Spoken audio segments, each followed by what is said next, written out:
Hello friends, welcome to my YouTube channel. आज हम PET का प्रैक्टिस सेट नंबर पीईटी का प्रैक्टिस नंबर 3 सॉल्व करेंगे। इससे पहले हमने पहला और दूसरा प्रैक्टिस पेपर सॉल्व कर लिया है। आप मेरे यूट्यूब चैनल पर जाकर ये देख सकते हैं।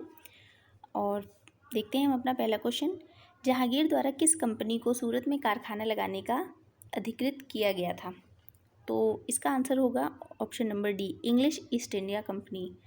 जहांगीर के समय में कौन से जो राजदूत आए थे? सर टॉमस रो आए थे। कौन से आए थे? टॉमस रो आए थे। किस सन में आए थे? 1615 में। तभी उसने इजाज़त मांगी थी, तब जाके इंग्लिश ईस्ट इंडिया कंपनी को सूरत में कारखाना लगाने के लिए अधिकृत किया था जहांगीर ने। अगला हमारा क्वेश्चन है, पृथ्वीराज चौहान के विरुद्ध मोहम्मद गौरी के आक्रमण के समय कन्नौज पर निम्नलिखित में से किस वंश का शासन था? पृथ्वीराज चौहान, ये पृथ्वीराज चौहान तृतीय हैं। यही बहुत फेमस रहे हैं हमारे इतिहास में। यही हैं जिन्होंने संयोगिता से विवाह किया था। हम लोगों ने देखा था ना, पहले टेलीविज़न पर एक सीरियल आता था मैं दिल्ली हूँ, उसमें बहुत अच्छे से दिखाया गया था। तो उस समय किसका शासन था? गढ़वाल वंश का शासन था। और जयचंद उसी में के शासक थे और उन्हीं की बहन थी संयोगिता। तो इसका ऑप्शन नंबर डी सही होगा, गढ़वाल। अगला है, गुप्त स्वर्ण मुद्रा को क्या कहा जाता है? तो गुप्त स्वर्ण मुद्रा को क्या कहा जाता है? दिनार कहा जाता है। और चांदी की स्वर्ण मुद्राओं को क्या कहा जाता है? गुप्त काल में रूपक कहा जाता था। क्या कहा जाता था? रूपक। ये भी इम्पोर्टेंट क्वेश्चन है। अगला है, जैन धर्म में संलेखना से क्या तात्पर्य है? जैन धर्म में संलेखना का क्या तात्पर्य है? इसमें ऑप्शन नंबर बी, उपवास द्वारा प्राण त्याग। चंद्रगुप्त मौर्य जो थे, चंद्रगुप्त, इन्होंने अपने जीवन के अंतिम समय में जैन धर्म अपना लिया था और इन्होंने उपवास के द्वारा, संलेखना विधि द्वारा अपने प्राणों का त्याग किया था। ये भी क्वेश्चन बनता है, इसलिए मैंने बता दिया। अगला है, भारतीय पुरातत्व जनक का जनक किसे कहा जाता है? पुरातत्व का जनक कहा जाता है इसमें ऑप्शन नंबर होगा ए, अलेक्जेंडर कनिंघम को कहा जाता है। हमारा अगला क्वेश्चन है, 1833 के चार्टर एक्ट के कुछ प्रावधान थे, नीचे दिए गए कूट के आधार पर सही उत्तर का चयन करना है। इसमें देखें, कूट ये दिया हुआ है आपका। तो इसमें से पहला क्या है? पहला है, इसमें कंपनी के व्यापारिक एकाधिकार को समाप्त कर दिया। हाँ, ये बिल्कुल सही है। इसने गवर्नर जनरल की परिषद में एक विधि सदस्य सम्मिलित किया। ये भी सही है। और इसने प्रेसिडेंसियों के कानून बनाने के अधिकार को वापस ले लिया। ये भी सही है। इसने फोर्ट विलियम के गवर्नर जनरल का नाम बदलकर भारत का गवर्नर जनरल कर दिया। बिल्कुल सही, याद रखिएगा। 1833 के चार्टर एक्ट के तहत ये सारी बातें, इसमें से ऑप्शन कूट डी सही है। उपयुक्त सभी सत्य है। छठे का ऑप्शन नंबर डी सही है। इसके साथ ही मतलब एक शब्दों में कहे तो कंपनी ने व्यापारिक अधिकार समाप्त कर दिए थे, केवल अब कंपनी के पास राजनीतिक कार्य करने का अधिकार था। ठीक। अगला हमारा क्वेश्चन है, द्वितीय गोलमेज सम्मेलन 1931 में कांग्रेस के प्रतिनिधि के रूप में भाग लेने वाले नेता कौन थे? द्वितीय गोलमेज सम्मेलन हुआ था 1931 में और इसमें प्रतिनिधि नेता थे महात्मा गांधी। अगला हमारा प्रश्न है, अखिल भारतीय राजनीति में गांधी का पहला साहसिक कदम क्या था?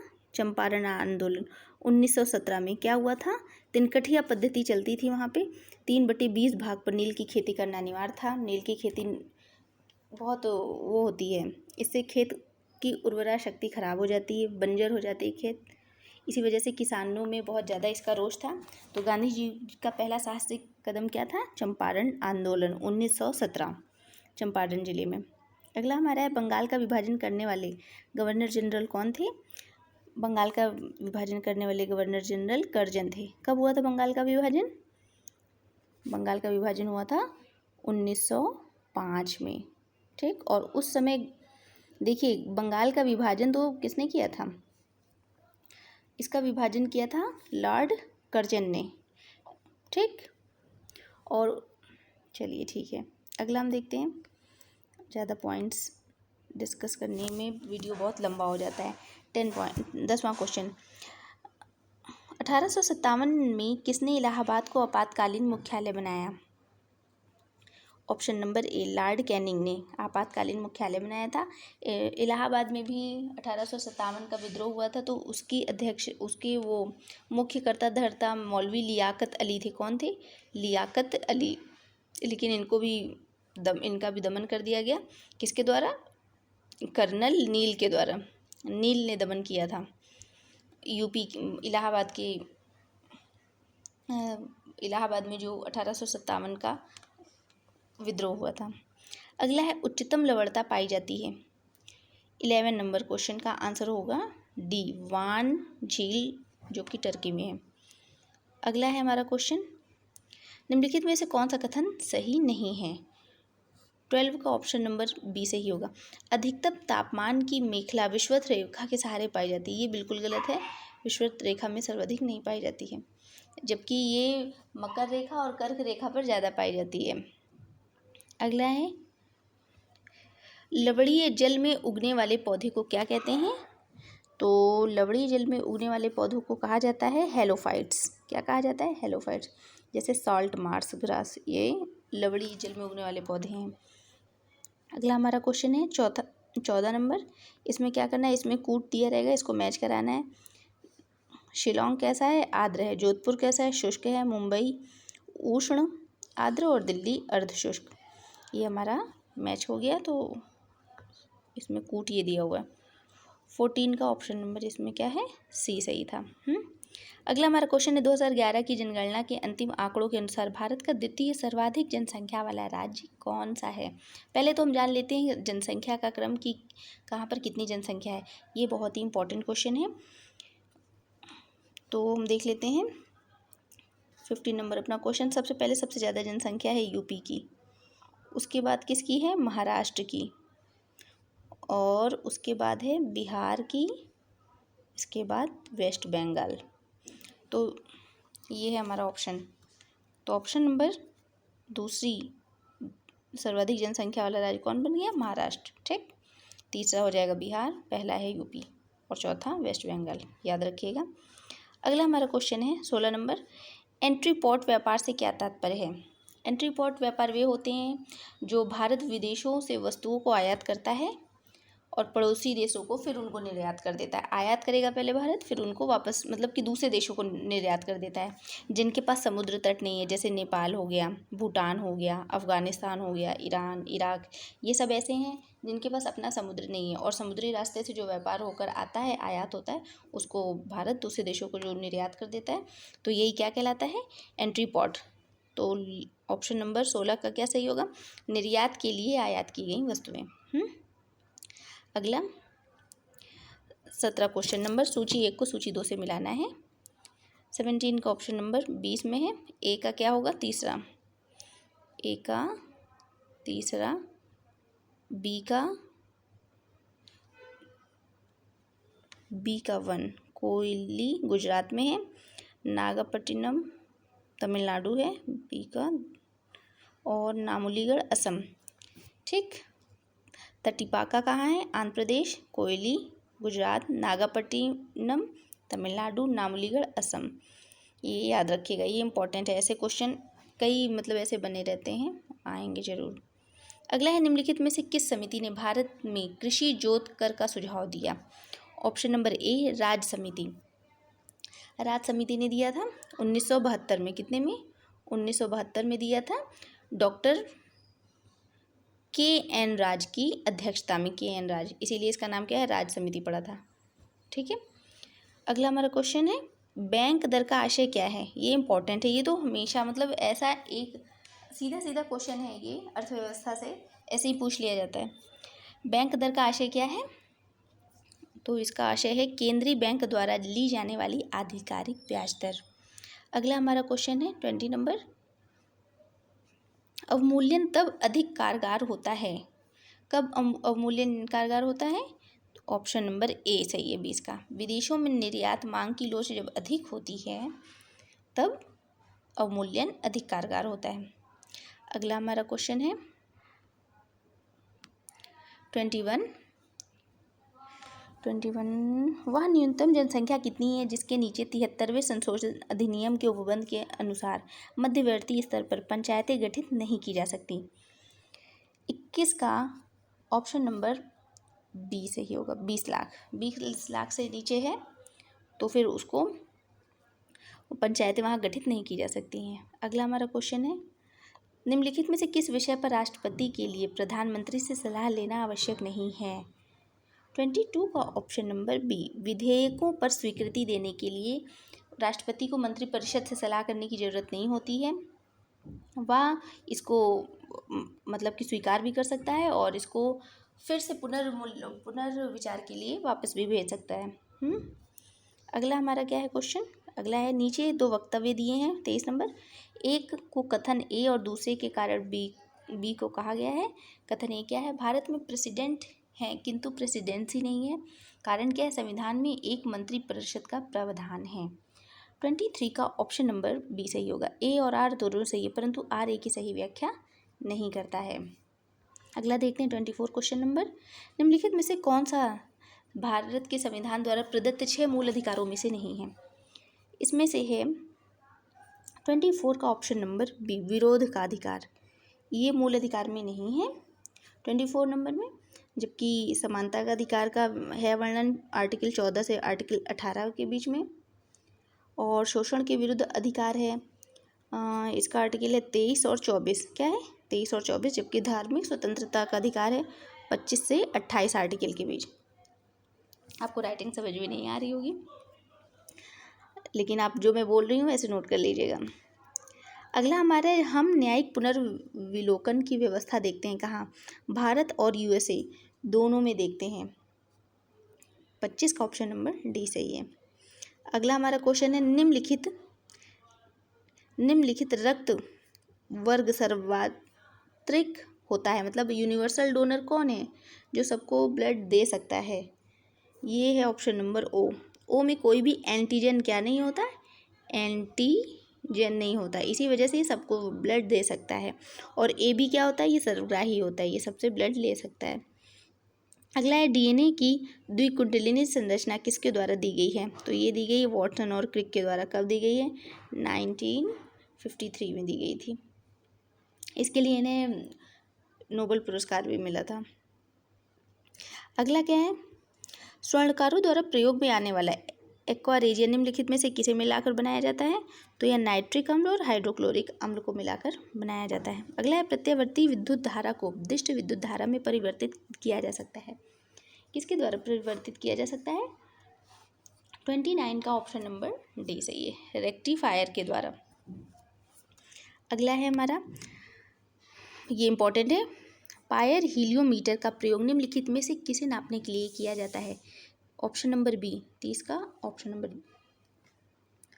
नो सन रेडिएशन के लिए नहीं है, इसका आंसर होगा option number A, sun spot को। 30 का ऑप्शन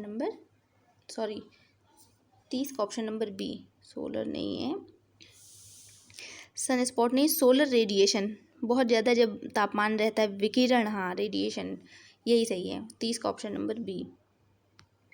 अगला हमारा क्वेश्चन है 31, 2 अंकों वाली एक संख्या के अंकों का योग 10 है।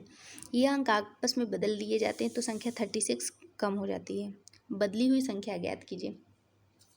31 का ऑप्शन नंबर होगा सी सही।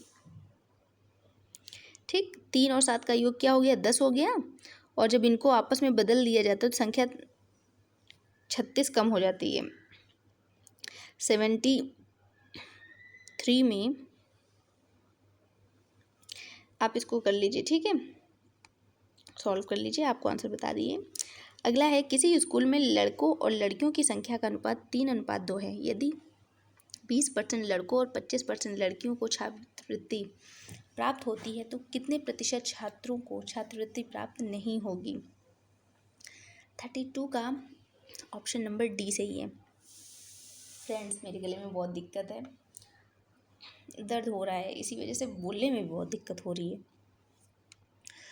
अगला देखते हैं क्वेश्चन क्या है 33, इसमें इसका वर्गमूल ज्ञात करना है। 33 का ऑप्शन नंबर ए सही होगा। कौन सा? 721। अगला हमारा क्वेश्चन है 34 नंबर क्वेश्चन, एक कक्षा में 3 छात्रों के एक परीक्षा में औसत अंक 25 में से 18 हैं। 2 नए विद्यार्थी परीक्षा देते हैं, वह न्यूनतम अंक कितने हैं जो नए छात्रों द्वारा प्राप्त किए जा सकते हैं और यह अन्य छात्रों से कम हो तथा 5 छात्रों का कुल औसत बढ़कर 20 पहुंच जाए। 34 का ऑप्शन नंबर इसमें सी है 21। अगला हमारा क्वेश्चन है यदि 35 नंबर, यदि 2x इंटू 5x के अंत में 5 होता तो x का मान कितना होता। 35 का ऑप्शन नंबर, x का कोई मान नहीं होगा। अगला हमारा क्वेश्चन क्या है 36 नंबर, तुलसीदास द्वारा रचित रामचरितमानस में कितने कांड हैं। 36, इसमें 7 कांड है। आप जान लीजिए इनका क्रम पूछा जाता है। बाल कांड, उसके बाद अयोध्या कांड, अयोध्या के बाद क्या आएगा, अयोध्या के बाद अरण्य कांड, क्या अरण्य कांड, इसके बाद किष्किंधा कांड, सुंदर कांड, लंका कांड, फिर उत्तरकांड। इसका एक ट्रिक है, बताऊँ मैं, सुनिए, सुन लीजिए, नोट कर लीजिए। इसका मैं वीडियो बनाऊंगी, बाद में बताऊंगी, अभी बहुत दर्द हो रहा है, ठीक है। अगला सुनिए, माता पिता लोहे के चने चबाकर बच्चों को पढ़ाते हैं। इसमें इसका अर्थ बताना है, स्पष्ट करना है। 37 का ऑप्शन नंबर ए, बहुत कठिनाई झेलना।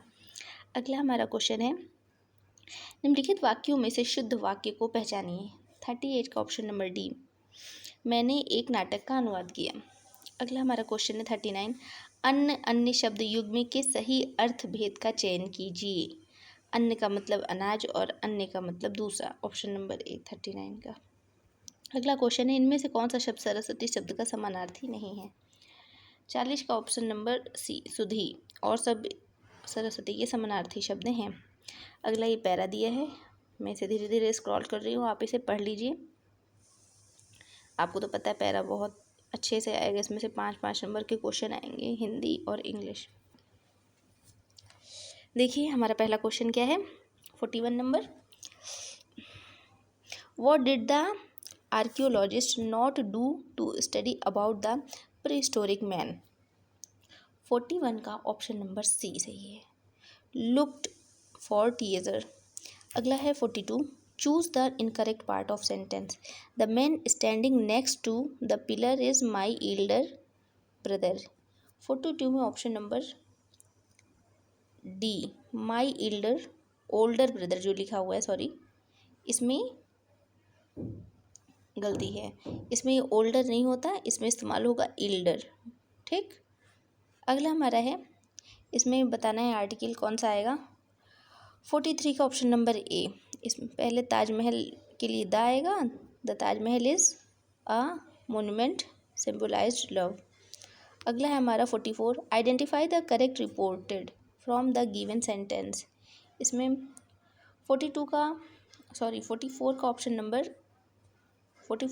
Number C, Ravi advised his friend to work hard. अगला है इसमें 45 number, they will love at you. इसमें एक्टिव पैसिव है, इसको चेंज करना है, बताना है। 45 का ऑप्शन नंबर सी सही है, you will be loved at by them. अगला है यदि ए को 1 से और बी को 2 से, इस तरह जेड के तक अक्षरों की संख्या को प्रतिस्थापित कर दिया जाए तो जेड को 26 से प्रतिस्थापित किया जाए, तो प्रॉब्लम के लिए इसमें सबका वो लिख देना है कि कौन सा शब्द किस जगह पर आता है अल्फ़ाबेट में, किस नंबर पे, फिर उनको जोड़ देना है। आंसर होगा 46 का आंसर क्या होगा, सी 81 होगा। अगला है हमारा क्वेश्चन, दिए गए प्रश्नों, इसमें दिया हुआ है कथन, इसको बताना है, इसमें से क्या सही है, क्या अनुसरण कर रहा है इसमें। 47 नंबर का ऑप्शन नंबर सी, ना तो निष्कर्ष एक और ना ही दूसरा अनुसरण कर रहा है। 47 का क्या है, सी ऑप्शन है। अगला है 15 नवंबर 2018 को गुरुवार है, तो 15 नवंबर 2021 को क्या होगा। 48 का ऑप्शन नंबर है बी, सोमवार होगा। अगला है, इसमें क्या दिया है 49, ये दिया हुआ है, इस श्रृंखला के पहले आधे को उल्टा कर दिया जाए तो 18वें पद से 15वां पद कौन सा होगा। आप देखिए कौन सा होगा, मैं आंसर बता देती हूँ, क्यू होगा, बी ऑप्शन। अगला, कथन विद्यालयों के केजी 1 में प्रवेश आवेदनों की संख्या में तेजी से वृद्धि हुई, इसके परिणाम स्वरूप कोई आवेदन अस्वीकार कर दिए गए हैं, जिससे अभिभावक को क्रोध उत्पन्न होता है। फिर क्या है, कथन है इसका, अब कार्यवाही के निर्देश में क्या लिखा हुआ है, चयन के मापदंडों को स्पष्ट रूप से उल्लेखित किया जाना चाहिए, बिल्कुल सही। और विद्यालय में सभी छात्रों को शामिल करने के लिए दोपहर का बैच शुरू किया जाए, ये एक नई शाखा खोल देनी चाहिए। 50 का ऑप्शन नंबर होगा ए सही, दोनों ए और दोनों मजबूत हैं। अगला क्या है, 51, हिंदी नाटक अंधेर नगरी के रचयिता कौन है, तो ये भारतेंदु हरिश्चंद्र हैं। 51 का ऑप्शन नंबर बी। अगला है, मधुबनी कहाँ प्रसिद्ध है, तो यह प्रसिद्ध है मिथिला में। 52 का ऑप्शन नंबर बी। निम्नलिखित में से क्या एक ग्रीन हाउस गैस नहीं है, कार्बन मोनोऑक्साइड। 53 का डी, ओके। और जबकि नाइट्रस ऑक्साइड, जलवाष्प, ओजोन, ये सब ग्रीन हाउस गैसें हैं। अगला हमारा क्वेश्चन है 54, सर्वप्रथम पारिस्थितिकी तंत्र का प्रयोग किया गया है, किसने किया है, A.G. टॉन्सले ने किया है। अगला, नेपाली भाषा मुख्य रूप से किस राज्य में बोली जाती है, तो यह मुख्य रूप से सिक्किम में बोली जाती है। निम्नलिखित में से सर्वाधिक सीमा वाला देश कौन सा है, तो चीन है। कौन है, चीन है। अगला क्या है, मृत्युदंड के मामले में क्षमा देने का अधिकार किसके पास है, 57 का राष्ट्रपति के पास है। कौन से आर्टिकल के तहत, आर्टिकल 72 के तहत। अगला, मथुरा कला स्कूल कब अपने शिखर पर पहुंचा, मथुरा कला स्कूल पहुंचा है अपने शिखर पर 58 का ऑप्शन नंबर डी, कुषाण काल में। अगला क्या है हमारा क्वेश्चन, ये करंट अफेयर से संबंधित है, तो इसका कोई महत्व इस समय नहीं है, पुराना करंट है। ये भी नहीं है इनका, अच्छा नहीं, ये भी निधन हो गया, ये भी पुराना करंट है। जो इम्पोर्टेंट है वही बता रहे हैं। 62 स्वदेश विकसित पहली निमोनिया की वैक्सीन नीमोसील का निर्माण करने वाली company serum institute of India है। अगला है, मध्य प्रदेश के किस शहर को हाल ही में यूनेस्को की विश्व धरोहर सूची में शामिल किया गया है। 63 का ऑप्शन नंबर कौन सा सही है, सी सही है, पहला और दूसरा ग्वालियर और ओरछा को। अगला हमारा क्या है, ये भी इम्पोर्टेंट, G20 अभी जो हुआ है 23 वो बहुत इम्पोर्टेंट है, आप उसके करंट अफेयर ज़रूर देख लीजिएगा। इसमें से जो इम्पोर्टेंट है मैं आपको बता ही रही हूँ। ये देखिए पैराग्राफ, अब देखते हैं हम, विश्व में कोई ऐसी सभ्यता नहीं है, इसको आप पढ़ लीजिए, स्क्रीनशॉट ले लीजिए। 71 वनों का मूल्य आंकने का अर्थ क्या है, 71 का ऑप्शन नंबर ए, वनों का महत्व समझना। अगला 72 आश्रय स्थल से अभिप्राय है, 72 का सी, भोज रहने का स्थान। अगला, वनों के संरक्षण से क्या अभिप्राय है, 73 का ऑप्शन नंबर, वनों को बचाना। अगला है, वन पर्यावरण की रक्षा किस प्रकार देकर करते हैं, 74 का ऑप्शन, वर्षा कराने में सहायक बनकर। अगला है, नदियों में जलधारा किसके कारण प्रवाहित हो रही है, 75 का, वनों के कारण हो रही है। इन सब का उत्तर खुद से नहीं देना था, पैराग्राफ पढ़ के देना था, ठीक है। इसका भी आप स्क्रीनशॉट ले लीजिए। हमारा क्वेश्चन है 76 समय का सदुपयोग का अर्थ क्या है, समय का सदुपयोग का अर्थ है उसे व्यर्थ ना करना। छात्रों के लिए समय का सदुपयोग अधिक आवश्यक क्यों है, 77 का ऑप्शन नंबर, जो इस की महत्ता समझते हैं वह सफल होते हैं, यही है ऑप्शन नंबर ए। अगला है 78 समय धन से अधिक महत्वपूर्ण क्यों है, 78 का ऑप्शन नंबर सी, धन वापस मिल जाएगा पर समय नहीं। निम्नलिखित में से कौन सा विकल्प सजगता का पर्यायवाची नहीं है, प्रमाद सजगता का पर्यायवाची नहीं है। अगला हमारा क्वेश्चन है, इस अनुच्छेद का सबसे उपयुक्त शीर्षक बताइए, इसका सबसे उपयुक्त शीर्षक है छात्र जीवन और समय। फ्रेंड्स, यही हमारा आज का वीडियो, आपको कैसा लगा प्लीज़ कमेंट बॉक्स में बताइएगा और देखते रहिए। Bye bye.